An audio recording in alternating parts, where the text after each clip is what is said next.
everybody. Welcome back to the House of L. This is our episode for the Smallville Season 3 episodes, plural, Talisman and Forsaken. I'm Derek. I'm Tucker.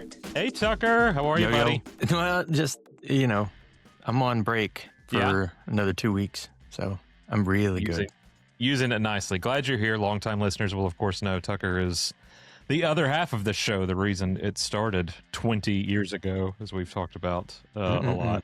Now going into our 21st year here at the end of 2025, which is crazy, and wrapping up season 3, which at one time I feel like was your favorite season. Is that still? Yeah. Is that still the case? Yeah. So season 3 was the first one that I watched from the beginning, like on television when it premiered each episode. I didn't get really into the show until the summer before that. Yeah.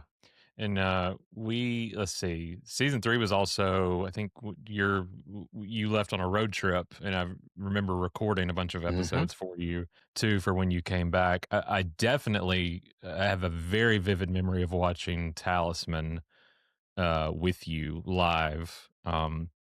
I just remember conversations we had. We were excited about John Schneider directed this episode. It was the first time a cast member had directed for the series. Forsaken, I'm sure we watched together, but I just don't even remember. Even watching it now for recording today, I was like, I remember some of this. I remember Pete leaving. So I'm thinking that would be May of 2004. Yeah. I would have been back home-ish. I think that would have been right before I started going to state. Yeah, I think you came back between Shattered and Asylum.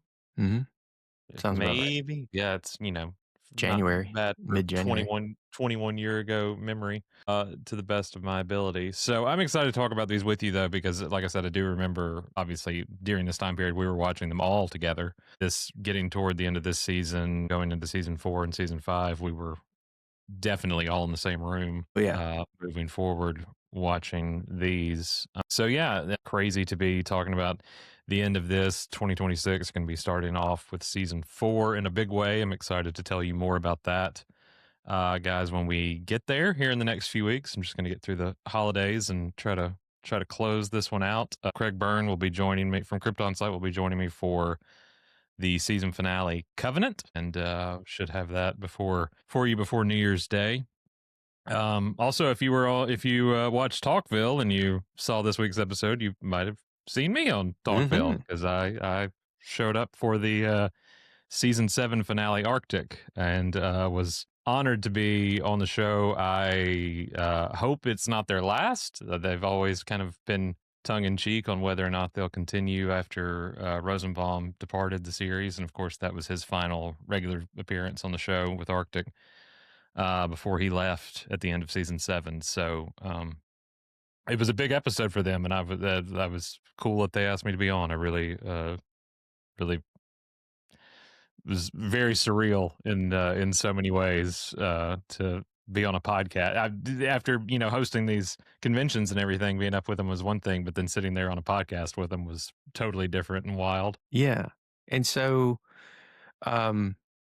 where does Tom live in relation to Michael and LA? I think Northern California. Don't hold me to that. I honestly can't remember. He's told me before, but that went in one ear out the other. I know, of course, Michael lives in Hollywood, in the hills, but I'm not sure. I'm not sure on Tom, but they get together sometimes and in person for big episodes. I kind of thought they would for this one, but they were separated. But it was neat to be on with the both of them, and of course, I've gotten to know and love Ryan dearly over the past couple of years. He's awesome, and I appreciated the three of them having me on. That was neat, and that's something I'll cherish for a long time. So if you haven't seen it yet, check out Talkville from this past Wednesday for the season 7 finale of Arctic. I really hope they return for seasons 8, 9, and 10. I know there's a litany of reasons why they could not return. I get those, but I also think that it would be fascinating to watch them talk Well, and it Uh, would also be for in many instances just a kind of sort of flipping the script a little bit. I think that with Michael not having been there for that, it would be more of him kind of being able to do a more interview style rather than I remember this, I remember that. right. And you're at that point too in the series when Tom took on the producer and then the executive producer role Hmm. by season 10. So I feel like his stories and his behind the scenes of where the show was at that point would just be invaluable stuff we've never really gotten to hear before. Yeah. And I would love that. So just from those two standpoints, from knowing Michael has no clue, like he didn't even know, we were talking about it on the episode, he doesn't know that Lex kind of stayed a presence there for a little while. And he was not even aware of that. So Tom and I were joking. You probably hate it. You probably won't love the Darth Lex storyline, but Right. I still think it'd be cool to hear them talk about it. And obviously, Erica has become a favorite guest on the podcast. Everybody loves having her on. I think her episodes are fantastic, and she becomes so much more of a prominent cast member in these final 3 seasons that having her on more, I think, it would be really rewarding as well to her to hear her and Tom uh, tell stories, tell Michael stuff he doesn't know. So, and then you've got Ryan, who's not seen anything past season 7 too. So it's just kind of a whole. It's kind of a whole new ball game to me. It's like, yeah, if you're wanting more listenership and you're wanting patrons and everything, what better way to do it than give them this, because you can go to conventions or watch those videos on YouTube all day long Hmm. of them kind of answering the same questions about the show, but you're in a time period now where it's kind of uncharted territory. So Right. I think Exactly. I think it'd be huge.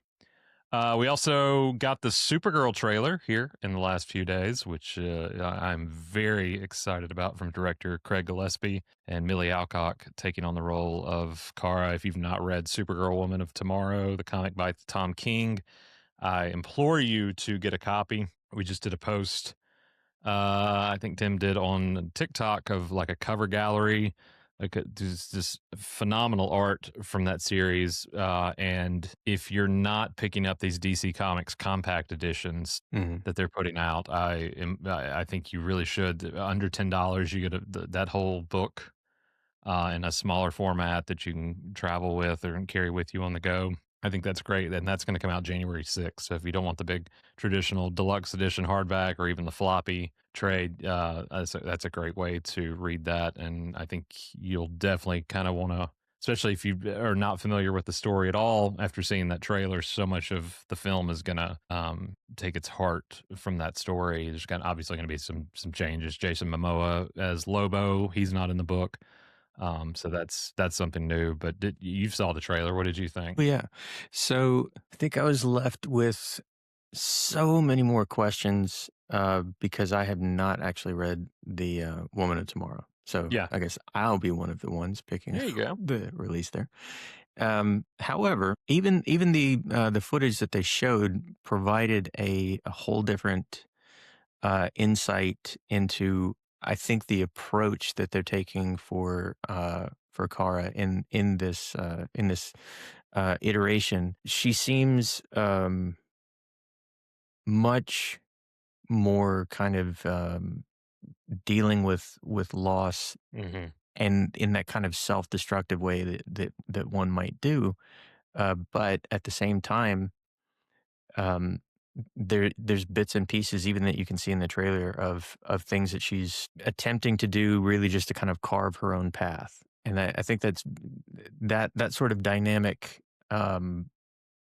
was always a more interesting look at the character of Supergirl to me than it was the just following around Superman doing whatever he says to do. Right, and I think that was one of my chief complaints with the CW series, which I still love, but it was very much she was just very much a female Clark, Hmm. was the way they kind of portrayed her on that. And I think Melissa did a great job, and I But did yeah, love that show, but it was not different enough for me to be as captivating as I think this could be.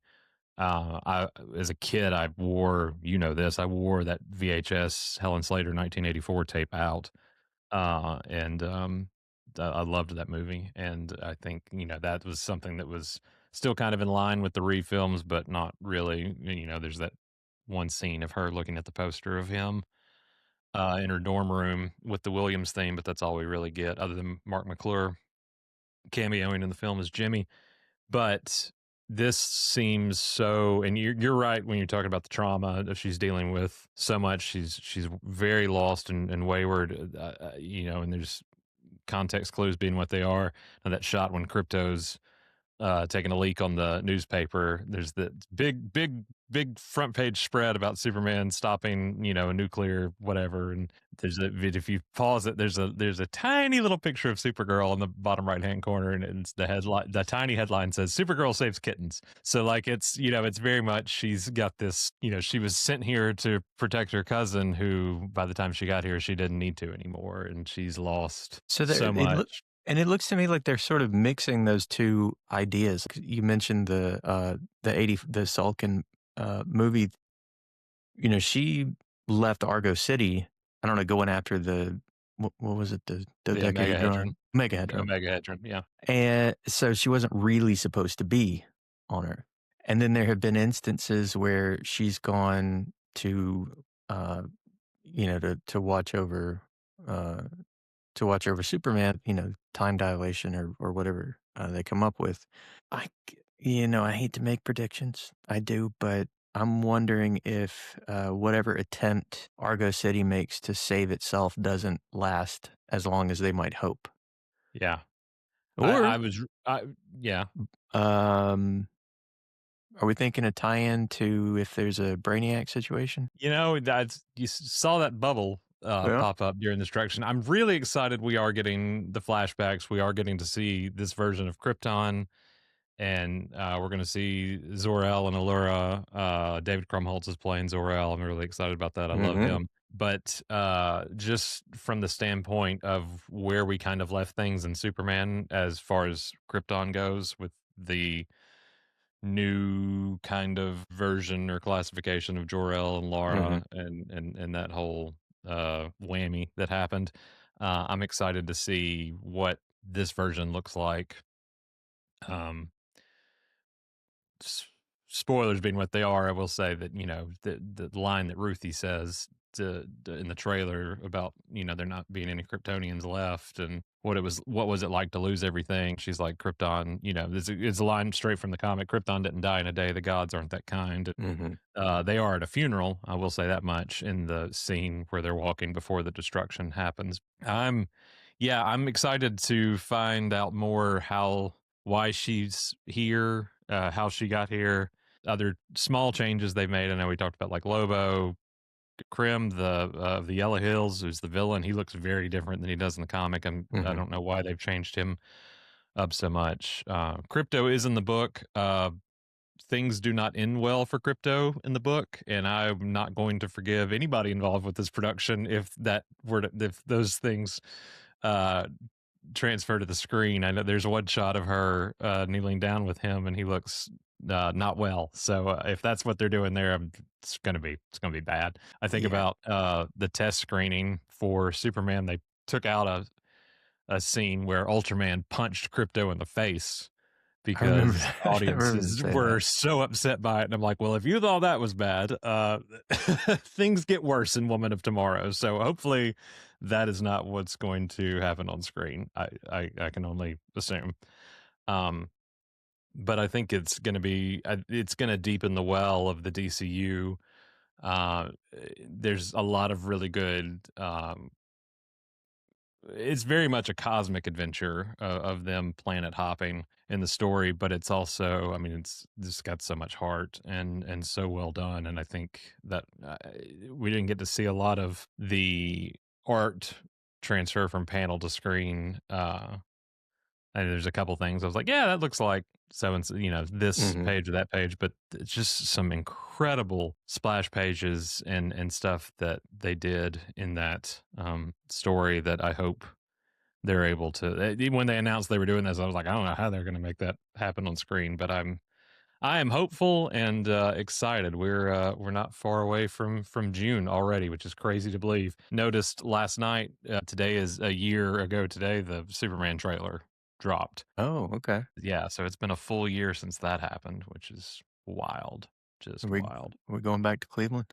Let's go back to Cleveland. Let's talk about Talisman up first, which is the 20th episode of season 3. Aired May 5th, 2004, written by Kenneth Miller and directed by John Schneider, as we talked about a moment ago. What is your memory of Talisman? Do you have any kind of recollection of that? I do. As I was thinking back, um, I remember when we were watching it, at least for me. I don't know if you were like this, but I remember when we were watching it, I thought it was so interesting how deeply they were delving into this brand new mythology of in season 3, the Kryptonians had been coming to Earth for Mhm. thousands of years, and this Mhm. was their kind of, they would touch on it every once in a while, and they were really pushing hard. But I don't think that when we were watching it originally, I felt like they were um creating a mythology. I thought, oh, that's an interesting way of looking at it. Mhm.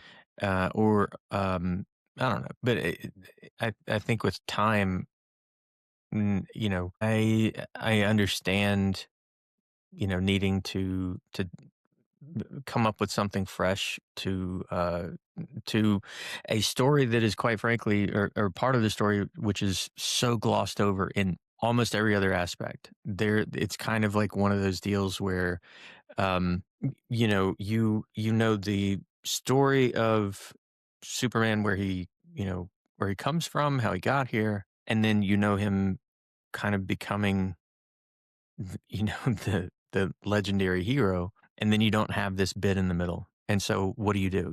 You have Warner Brothers hands you a whole bunch of money, and here you go. It's kind of like Jesus's missing years. I didn't want to say it. Yeah, I know what you. I I didn't want didn't to want to say not it, say it.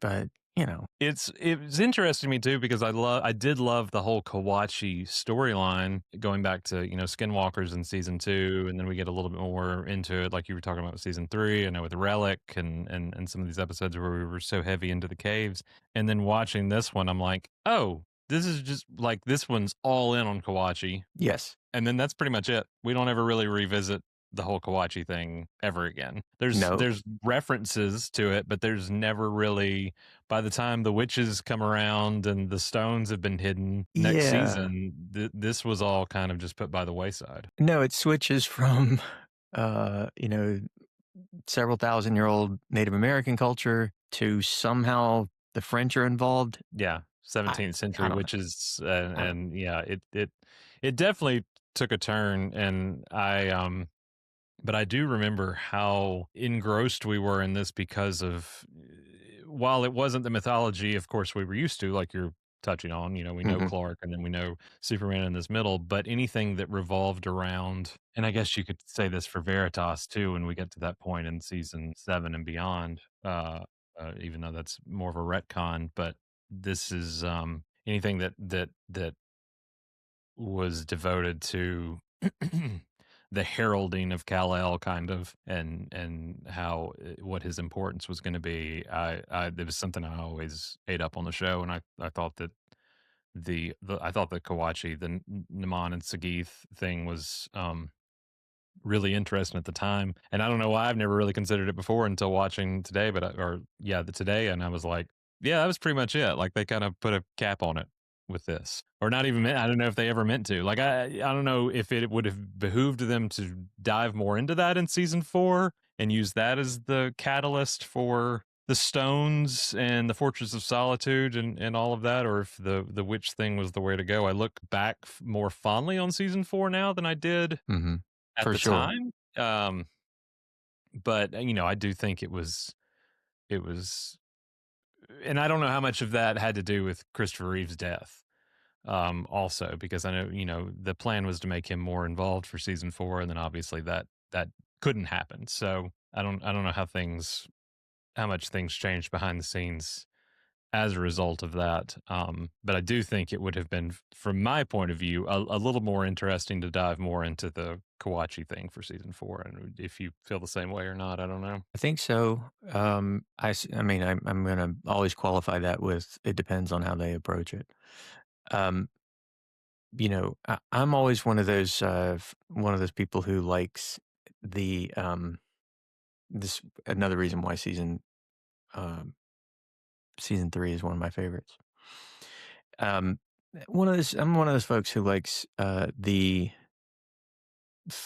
far back flashback, sort of put the same actors playing different characters, sort of like how they did in Memoria, but even farther back. And it's not necessarily I don't know. I think it would have been interesting to see an episode where you actually got to see whoever the first Kryptonian was to come to these people, Oh, yeah. Yeah.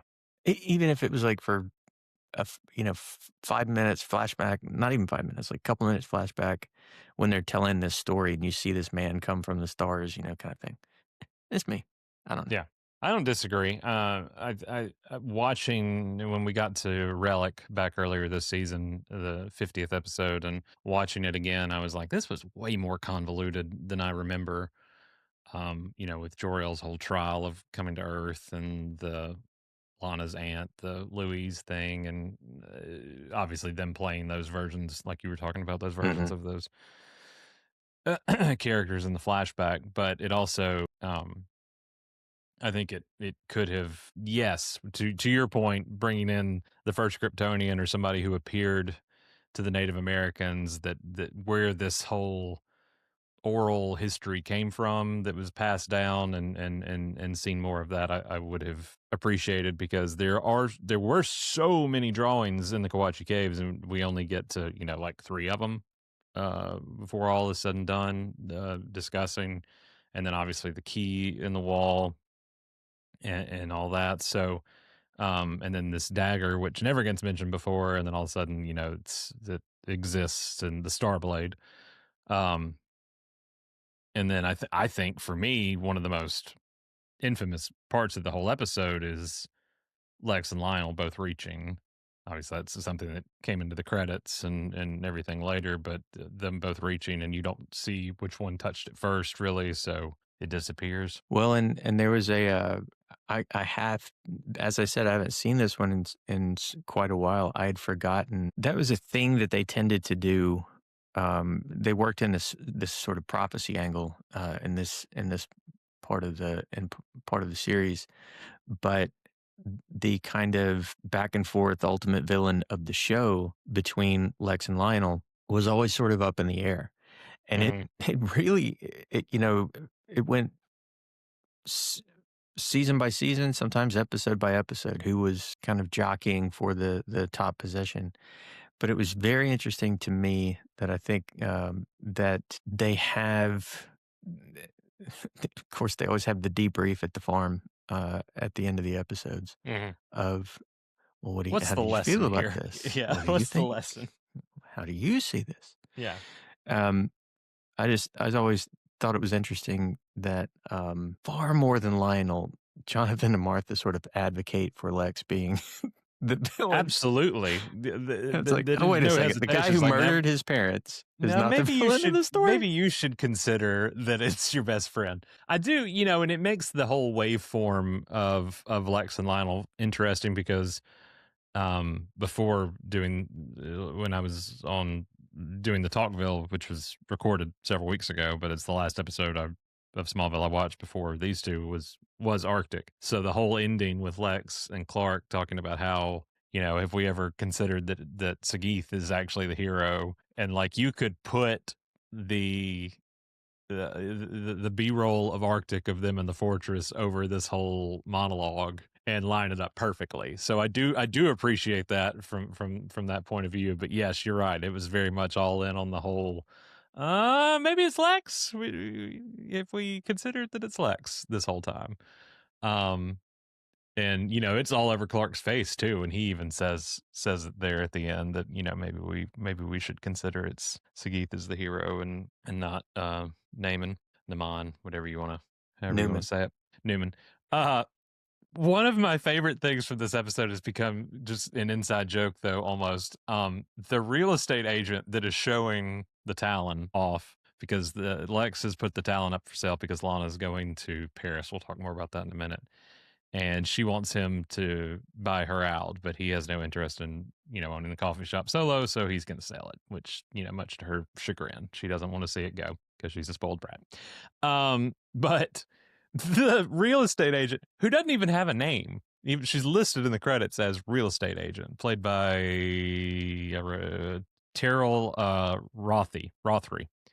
The real estate agent has a trading card in the Smallville deck, and so like all the other ones have autograph cards. It's Tom Welling, Michael Rosenbaum, and all their signature. And so this woman has a trading card. I'm gonna put it up here on the video, and it just says real estate agent. Is the photo like, yeah, the lean back, Goldwell Banker? Yeah, you can't beat us, our prices. I just always thought that was funny. So Schneider directed this episode, as we talked about, and this was something that I feel like in my time of when Graham and I were doing work with him, that this episode got talked about a whole lot. If you remember the Talisman episode of Talkville, when John was on, he got into detail on a scene that he shot for the episode that he feels like is the reason that he never got asked to, or as he called it, fired from directing ever again. And John's directed before this, obviously directed episodes of, I think he, if memory serves, he directed the series finale of Dukes of Hazzard. It wasn't supposed to be the series finale. Maybe he's got a point. Maybe he is. Now that I think about it, maybe we've touched on something here. But there's this scene that he talks about with Lex and Lionel, which is kind of like you were talking about the barn scene. Just what's the lesson here of Lex and Lionel in Lex's office? Lionel is up in the loft, which I always loved when they shot stuff up there because it happened so rarely, and I just, that was one of the nicest looking sets to me. It was so well done on the whole show. Just Lex's office in general, utilizing that loft. I feel like they never gave it its full potential of what it could be. But Lionel is up there talking to Lex. Lex is underneath. They're not looking at each other. Lionel, Glover and Rosenbaum were not on set at the same time, so he shot it this way of, trickery. Of Dad upstairs and them discussing who is Sagith, and the dagger missing. And I hadn't been with Schneider for long when he was like, I got the scene, and pulled out a VHS copy and was like, let's watch it. So it's something I've treasured for a long time. I'm going to actually put if you're listening to the audio of this episode, and can put the audio here. If you're watching on YouTube, you can check out the video now.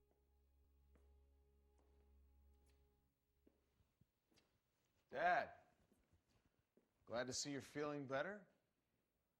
Why? Why did you have to interfere, Lex? It's not exactly the thanks I was expecting. I had the star blade in my hand. Then you grabbed it, and I watched it disintegrate. What are you saying?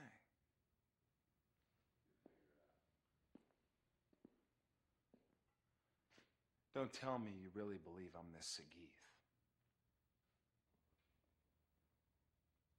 You touched it too, Dad, and when it comes to Bearers of Darkness, you practically own the franchise.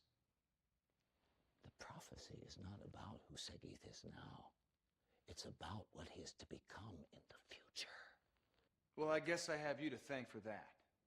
What, because I'm your father? Every despot and conqueror and tyrant has got parents. You cannot lay the blame on me for all your woes. My future won't be foretold by a talisman. No, of course not. But we'd be foolish just to ignore it, wouldn't we? Lex! You actually believe I'm capable of that kind of evil? Oh, Lex, please, good and evil aren't absolutes. It's all a matter of interpretation. You don't forget, history is written by the winners. Lex? Lex! I really like that scene. I don't know. You had never seen that? I feel like I'd showed you that before, but maybe not. So you were watching, and what's kind of your takeaway from that? I thought, quite frankly, and I mean that seemed like a kind of David Mamet-esque sort of two-hander in a very serious play rather than as part of a television series, which I mean as a compliment. It's you and I had talked that it didn't feel like it moved the plot of the episode forward, but it did sort of dig deep into the same thing that ultimately Jonathan and Martha would address with Clark in just sort of a different way. Right. But no, I'm going to go back and watch it again. I think it's a good scene. I don't know that it, like you said, as far as advancing things go, I don't know that it works with the Kent farm scene. Mm-hmm. I don't know that the two work in tandem with each other. It kind of needed to be one or the other. And for the benefit of the hero, I think that the scene with the Jonathan and Martha is more important. But to me, I love it. Schneider says, like I said, that this is the reason he was never asked to direct again. I don't know why. Kind of hypothesized maybe it took all day, it was an all-day shoot for a minute and a half scene. Or well, now that you're telling me that they weren't even there at the same time, right, being in the same place at the same time makes it go a little faster. But you have to do multiples, like however many angles you see, meaning cutting back and forth, meaning different camera play, however many. Go ahead and multiply that by 2 because you had to do one for each one. Yeah, right. It's a lot of film. Yeah, and that was on film back then. It wasn't digital. Film, baby. Yeah, that was prior to season 8. So I've looked back on it fondly. There's other stuff that Schneider showed me that I wish I still had copies of. There's alternate takes from Reckoning of Jonathan's death and some other things, but I've held on to this over the years. I was talking to John about it in Chicago at Salute to Smallville, and he was like, I don't even have a copy of that anymore. So I'm happy to have it. But there is also a deleted scene that is on the season 3 DVD that I've always, the episode just kind of is there's a hole in the episode because Lana goes to Luthor Mansion to confront Lex about selling the Talon, and it's clear that that Lex's office is being set up for an event that never happens in the episode. And then Jonathan and Martha come home and find, Clark stabbed later on. So what actually has happened is it's Clark's birthday party, is surprise birthday party is happening at Luthor Mansion. And just nobody mentioned it, or they deleted nobody it. Nobody ever mentions it. Okay. Martha and Jonathan are there in the deleted scene. They're coming back from the party to the house when they find Clark. Clark misses it completely because obviously he's bleeding out. Bleeding. Yes. And that's what's being set up for Luthor Mansion. So that you never actually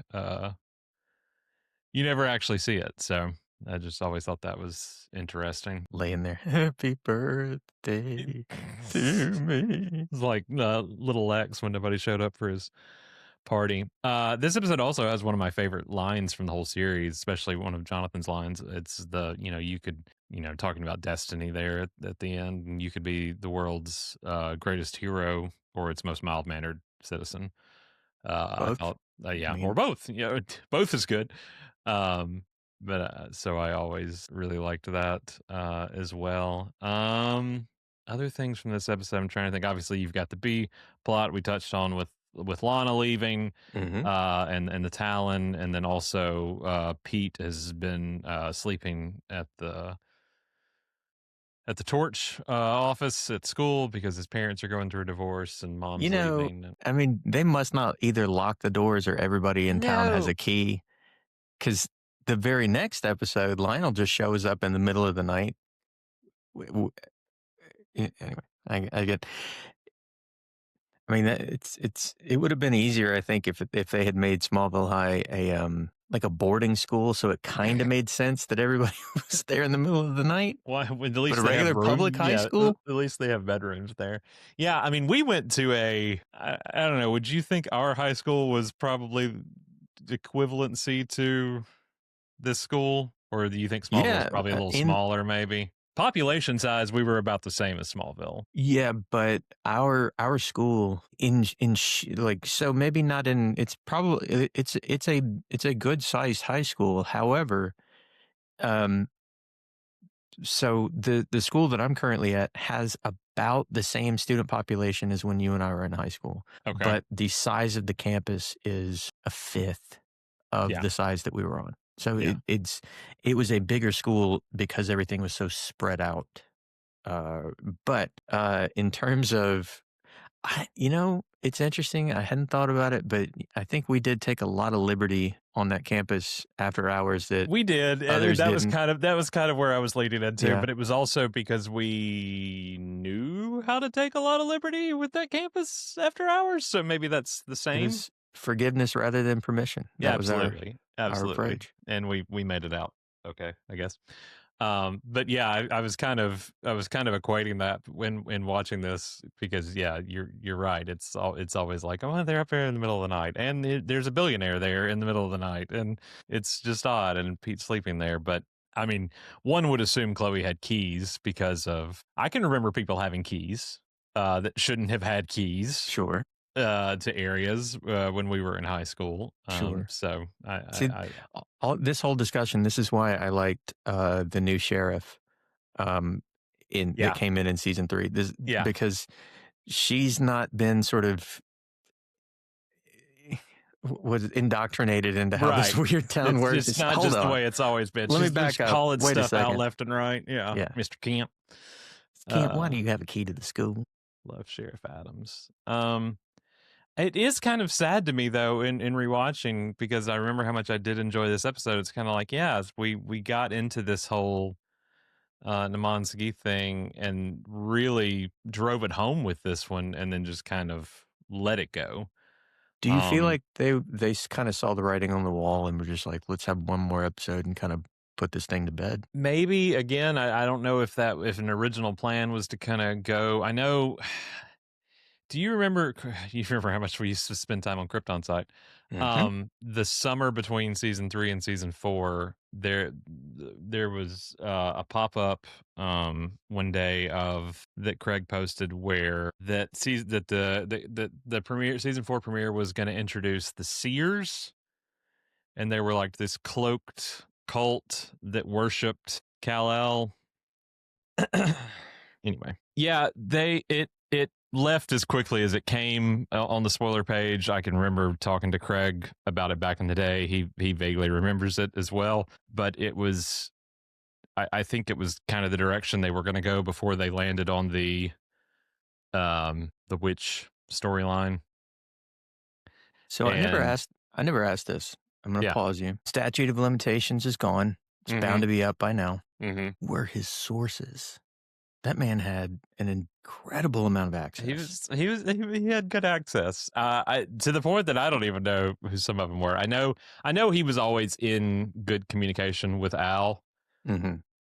Back in the day, but I don't know who all at Warner Brothers. I don't know that I've ever even asked him who all he talked to. But yes, he was tapped in. That's for sure. If you remember, and I'm sure, is he following a show now, or is it just sort of updates on movie comics? It's movie, TV. He kind of does everything now. If you recall, so on the spoilers page, the closer the episode was to air, the more that he had on that episode. And he would just sort of update as he went. So whatever one was 8 episodes out, he had like the log line or whatever it was, just for the quick description. And then as it moved up, there was just more and more and more and more.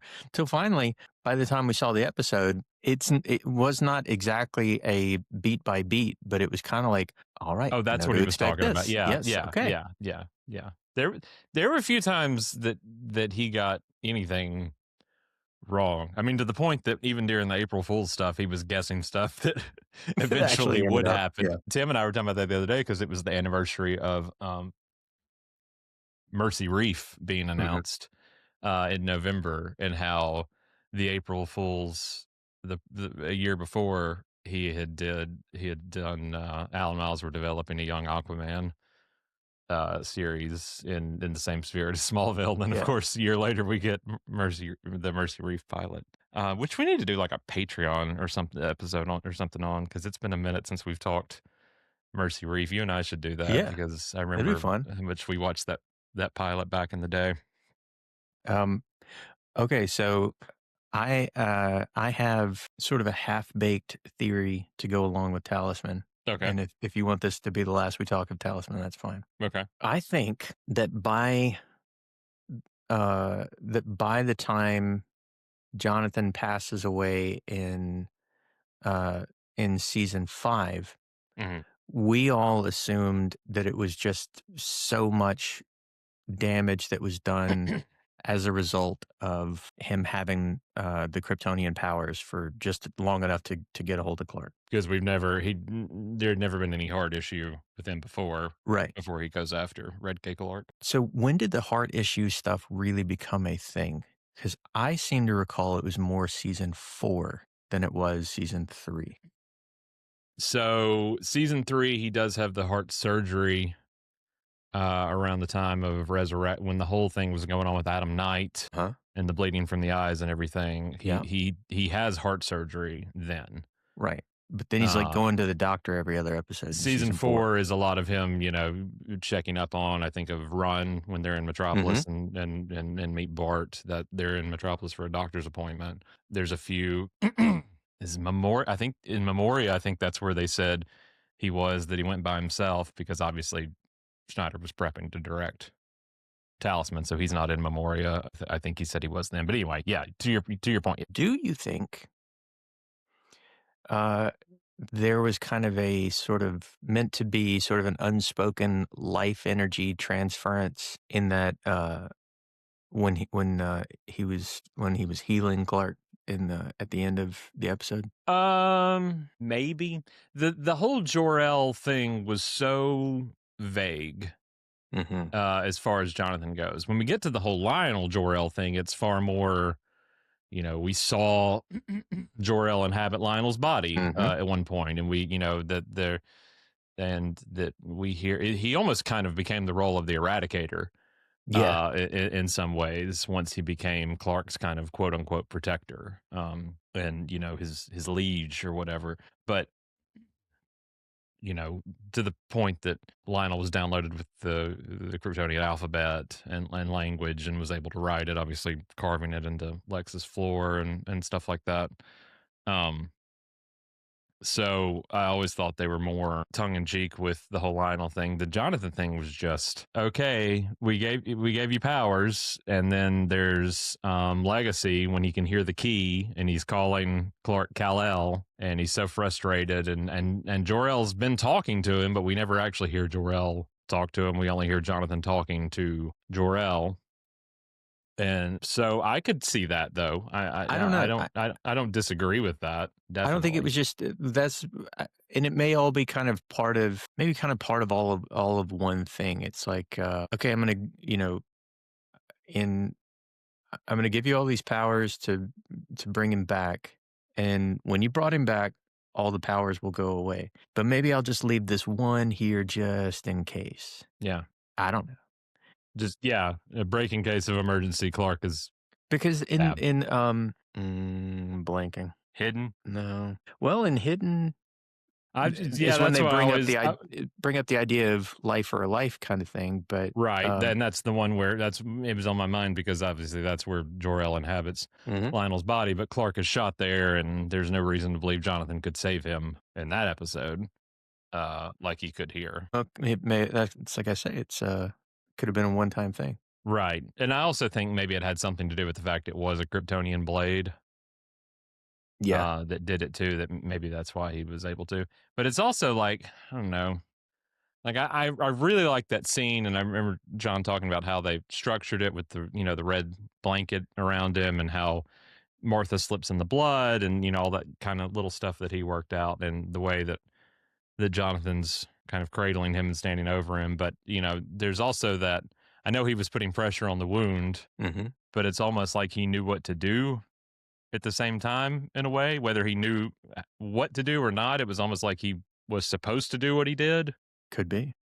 But I could buy that, definitely, being part of it. I'm just thinking. So who to say? And then Forsaken, which is kind of just I hate to say forgettable, because I don't mean it in that way, really, but it's I forgot a lot of it after the fact. It's like I say, it's kind of one of those things where I'm remembering it as I'm seeing it. It's like, oh, Neil Flynn did come back. I forgot about that. I completely forgot about Neil Flynn coming back, and then they dispatch with him so quickly.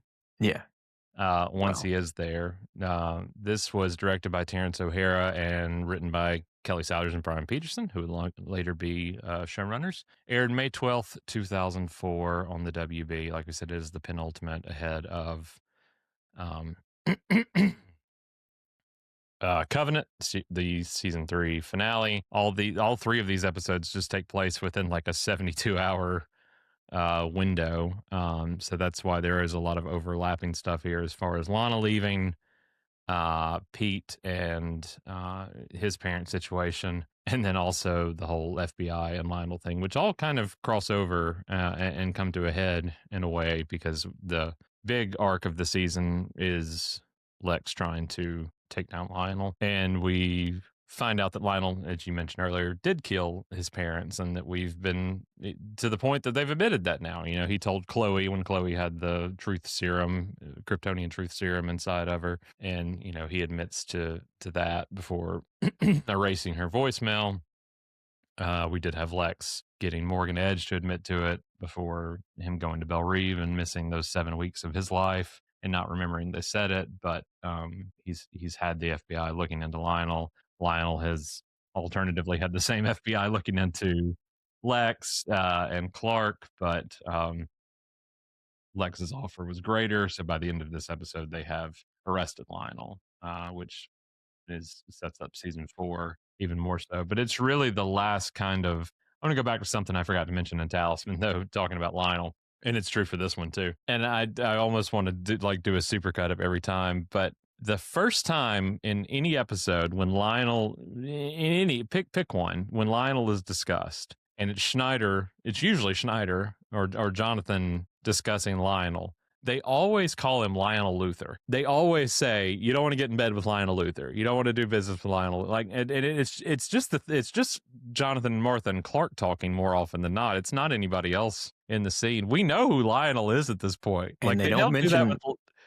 They don't mention another Lionel, or like 3 or 4. No, you talking about Lionel Jones? Yeah, they never say Lex Luthor. Right. But they always, it's almost always Jonathan saying Lionel Luthor. Like, he has to, like, that's his name. We have to call him by his full given Christian name before moving on. Anyway, he does it again in Talisman, and he did it in something I was watching, I guess one of the previous 2 episodes, Truth or Memoria.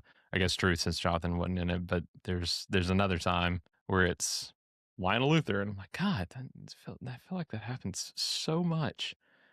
Yeah, this is the return of Emily Densmore from season 2, who was Lana's childhood best friend who died and was cloned and became Luthor Corp property. And obviously this has overreaching stuff that goes well into the end of the series, because the whole Lex clone, even the Lana clone stuff in season 6, this is all born out of this project early on. You know, the 21st episode of season 2 was Accelerate. Right. And then this. They did not, they didn't revisit that storyline at all again, did they? Nope. Okay. She gets mentioned a few more times, I think. I thought there was like an old woman that came and it turned out to be her, but maybe I'm thinking of a different Freak of the Week. Was there another aging Freak of the Week other than the baby? No. Okay, never mind. Just those 2, I think. I can't remember another time. Let's see. She is mentioned again in season 4, Gone. So that's the 2nd episode. And then in season 10, Harvest, she's mentioned. And I'm going to have to guess that has to do with Tess and the Lex clones, because I can't imagine that storyline with Clark and Lois had any kind of mention of Emily Densmore. So, and I know that's an episode where Tess gets into all that with the clones. So I'm going to guess that has something to do with it. But yeah, those are her only 2. These are her only 2 appearances, are season 2 and season 3. And probably for the best, I think that she's outworn her welcome definitely by the end of this, to the point that I almost, in remembering, I'm like, was it Tina Greer or was it Emily Densmore? Like, which episode was, because they get to be so similar because they're both so obsessed with Lana. Right. how often they overlap, kind of. And there's two Tina episodes and 2 Emily episodes, so it kind of gets confusing. The thing that's more memorable about this one to me than anything, other than where this construction of the cage came from, they just so happen to have yet another cage in the Dinsmore farm, is Pete leaving the show. This is when Sam Jones exited, and at the time, I remember just being really bummed about it because we had only gotten to the point in season 2 where Clark had let him in. Pete almost finds out, and Clark is forced to tell him. But he's come into the fold as the secret holder, and they kind of painted him into a corner in season 3, far more than even season 2. Like he was, I mean, as soon as he found out something in duplicity, he was already kind of put to the test. Right. And they had to do that so frequently that now I do like the Pete character. He's definitely kind of the comic relief of the first 3 seasons. Mm-hmm. But in having him and having somebody so close who has I'm not going to say a proclivity to get into trouble, because it seems like everybody in Smallville has that same affliction. But that being the case, having somebody who knows Clark's secret, it would be unimaginable to take that. Could you imagine the Pete Ross type, even if it's not Pete, the Pete Ross type, substitute whoever you want to, Aaron Ashmore or whatever, anybody who's kind of has that much more upbeat sort of personality, or sort of less fierce personality, having to hold on to that for 10 seasons? No way. No way. So and it was such a weird time to, we're getting into the senior year of it all with season 4. I don't know what his role could have been, because the show was getting to a point where the story was so big that it didn't really it wasn't it didn't do him any favors. No, it wasn't Scooby Gang's Solving Mysteries. And this isn't saying anything against Sam whatsoever. This is and I maintain still, as much as I love Kristen and I do love Lana, that this is where we're really at the point of her as well. I can remember you and I thinking, well, she's gone too, maybe not in an official capacity, because God knows we were eating that stuff up left and right and knew every headline backward and forward. But, I maintain she could have left here for a year, and I think it would have done the show a favor, only because we were still very much in the trenches of this whole Clark Lana thing that we knew was never going to happen, because we know how the story ends. And that was always sort of an understood thing, I think, too. But at the same time, if you go back through, I'm just kind of scrolling through the season 4 episodes, and other than the fact that they're at school, I don't know that very much involved Lana. It seemed like they were kind of shoehorning her in to a lot of things going forward. Yes. And I think that I don't know. It could be, it could be the case that they were trying to kind of separate her out from the core group that was there by the end of season 3, and not in a mean way, but in kind of an establishing herself sort of way. I don't know. Obviously we get thrust right back into it with her and Jensen Ackles in season 4 premiere, and setting up, which really does set up the whole storyline with her being possessed by this witch Toxic ancestor. So I don't know that it what could have been done differently. It would have been hard to lose both Lana and Pete in one fell swoop. I say that, and then fast forward, 3 years by this point, and we lose Lex and Lana and Lionel and Kara and the showrunners all at the same time. But this was a very transitional season, because we were starting to get away from those Freak of the Week type episodes so much in season 3. They probably had half of that in season Mhm. 4. As much as season 1 and 2 were so, heavy reliant upon it, and we were so much more into the legacy and the mythos with this one's. It would have made for a very different final year of high school to lose both his best friend and the girl that he, you know, loves. Obviously, we get Lois, which in my opinion is the best thing that ever happened in the show. It heightens it so much and brings it onto a whole nother level. Mm-hmm. But ultimately losing Pete, I think, I'm not going to say it hurt the show, but it definitely changed the show. But yeah, This too, obviously, other than the whole Pete thing, the B plot / C plot are more important than the A. Although the Pete thing is kind of the back burner after what we find out in the last episode. They don't really go after Pete until halfway through this one. Not even. It's more like right at the end. Right last at the 10 end. minutes. And then it's decided that he's leaving as a result. But I think the meat of it is the Lionel of it all, because this is the gotcha moment finally that's been building to all season, with him being arrested there in the final moments. Mm-hmm. And obviously, again, season 3 finale was one of my favorites. I was just thinking about that.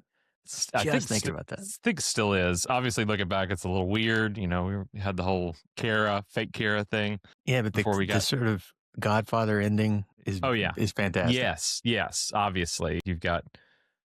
I can't wait to talk about it next time. But Chloe and her dad in the safe house. Chloe and her dad too. Did you think it was weird that they offered to buy the Talon? Because Gabe was unemployed. Where's he getting his money from? The last time we talked about Gabe was like 2 episodes prior, and he's still unemployed. I'm like, I don't know where. Looking for work. That might be, he wanted to be a barista. That might be the last even reference of Gabe before all is said and done. You want to stop looking for a job? Buy a business. Yeah, absolutely. They figured it out. So I don't know where they were scraping together that from, but I thought that was funny. Yeah, that's pretty. I mean, I know Forsaken's kind of. It's not like Forever, which is the penultimate of season 4, where literally nothing happens in that one. That's important to the story, because there is stuff here that overlaps and has some long-standing effects, but also so many elements of this one I feel like we've been building to with the whole Pete. Because once he finds out, it's kind of like, well, what's is like you said, is that going to be a 10-season long arc for him of holding that secret? No, but they only brought him back in season 4, right? He wasn't back in any other episode after that, was he? They mentioned him. Season 7. Season 7 is when he comes back. The gum stretching. That was season 7? I thought that. Okay. Yeah. It takes a while. All right. And a waste of a return. There's so many, they almost hint to at the end of Forsaken when Lex does save him from the FBI agent. He's like, thanks for saving him. You'll do the same for me. Right. And I remember back in the day, you and I were like, oh, that's because he's going to be his vice president one day. That whole thing. I always maintained he should have come back once Martha was a senator as like her campaign manager. That would have been great. In her later appearances, because I think that, kind of showing what he was going to do, because honestly, when we get to season 7 and he does return, he's as stunted there as he was here. It's almost like there's been no growth for the character whatsoever. No. And was there even a reason he came back? One Republic was One Republic. They're only going to be at Smallville once. No, he was a roadie. He was a roadie for him, right. and they were playing at Smallville at the Stride Gum Factory. You know that Stride Gum Factory in Smallville? The old Stride Gum Factory. Sure, yeah, that one. It may have been Metropolis. I can't remember now, but he saves Kara from something falling on her, which she would have been fine. But Jimmy, catches him on video of his, Mr. Fantastic arms, and that becomes the jumping off point for that episode. Kryptonite gum, boy. Kryptonite gum, baby. So far more interested in Talisman, I think, than I was Forsaken. Yeah, but Forsaken had one of my, I totally forgot about this. It had one of my favorite of their early season special effects shots of right at the end where Clark is running after Emily, and he knows he can't outrun her, so yeah. he shoots the water tower. And now look, today, if that had been made, I'm sure it would have looked, realistic or whatever. But for that time, given those constraints and given the technology of the time, I still think that of her just being like caught in the water and backed out. It Yeah. was a fantastic shot. For 21 years ago, it looks good. Yeah. I saw somebody making fun of it not too long ago, but even it's kind of funny because it's both water and both Emily, but the rain sequence in Accelerate when she's running Yes. around and we're in I love Clark that. time, and I think it holds up, honestly. Absolutely does. For the time, I think, looks very good. Now there's some of this stuff I look back on and I'm like, but honestly, there's stuff I see in, like, say, a Marvel movie now where I'm like, Smallville did that better 20 years ago than they're doing here. Yeah, there's stuff I saw in the Flash show that I was like, come on. Oh yeah, yeah. The especially that you get to the last season of the Flash, and what was the fight with the lightning bolts, but they're lightsabers, right? Like that whole thing, and I was like, almost anything Smallville you could put up against this, and especially here in season 3, you're still getting. It was the most profitable show for the WB. You're still getting a lot of money, by this point. By the point when you get to season 6, they take half that money away or whatever. Go from WB to UPN budget. No more on location shooting for you. You get to go to a street, and you can utilize that street however you want to. We built it for you, but you're not going off that street. That movie theater is going to be right there. That newspaper caddy's going to be right there, and that bodega, and that's all you get. So, but it's hard not to wax poetic about these episodes from especially these first 4 seasons of the show, which were really its own. I know Tom likes to talk about the show being seasons 1 through 7 and then 8 through 10. I think you and I have always said it's really 3 eras. It's 1 through 4, it's 5, 6, and 7, and then 8, 9, and 10 are really their own thing.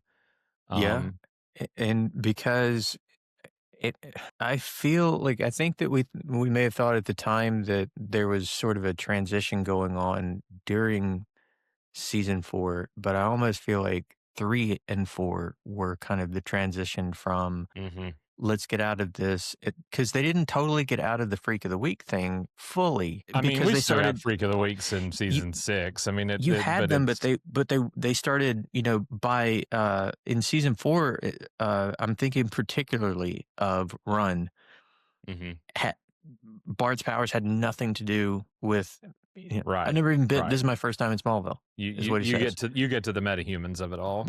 Yeah. And that's what I mean, sort of by widening the world. I think I was talking about that a while back. But you just see this in season 3 and 4, just sort of a widening of the world. And I think 5's our biggest. That's why I say 5 is the biggest jump from that, because you do get the Fortress of Solitude, you get the Phantom Zone. And you get this kind of expansion on the lore of stuff we know but haven't gotten to see at this point. Yes, and so the end of the season 4 finale is that very kind of, as the crystal hits the screen and it goes black. That is sort of to me, and probably to you, is where it's like the line of delineation between end of Act 1. Here we go. Yeah. Now here's some stuff that you probably. Yeah. Now let's look.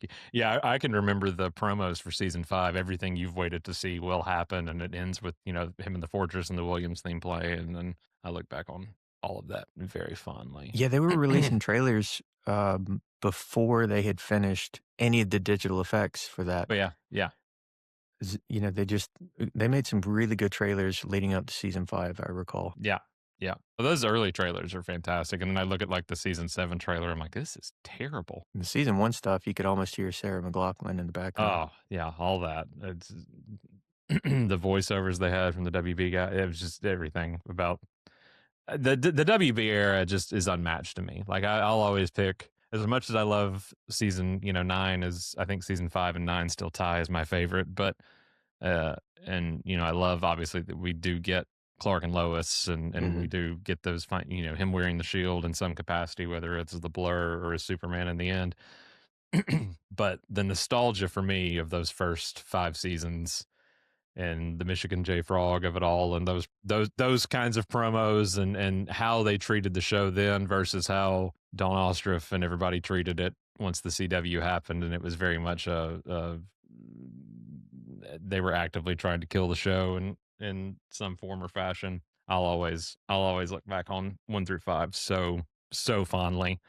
Not just because of how endearing the show was to me, but because how active we were too, and watching it and eating everything up and getting the podcast started and all of that. So thank you for coming. I appreciate problem, you man. always. I'm looking forward to you being more involved again this year. You're gonna be doing some more stuff for us, and I know you'll come back and be on the show as well. So looking forward to that. In the meantime, if you like us, if you're listening to us, we hope you're following us on Spotify or Apple or wherever you get your podcasts, because they don't say subscribe anymore. Now they say follow. It's just like social media. So hope you're following us on your podcatcher of choice. And if it's a podcatcher like Apple or Spotify that does allow you to leave ratings and reviews, please consider doing that, because that lets more people know about us, and we really appreciate you doing that. Of course, you can follow us wherever you do your social media as well. We are at Super House of L, anywhere from Instagram to Threads to TikTok to wherever Tim has set up for us next. You can email us, mail@superhouseofl.com, and find us online always with new episodes at superhouseofl.com.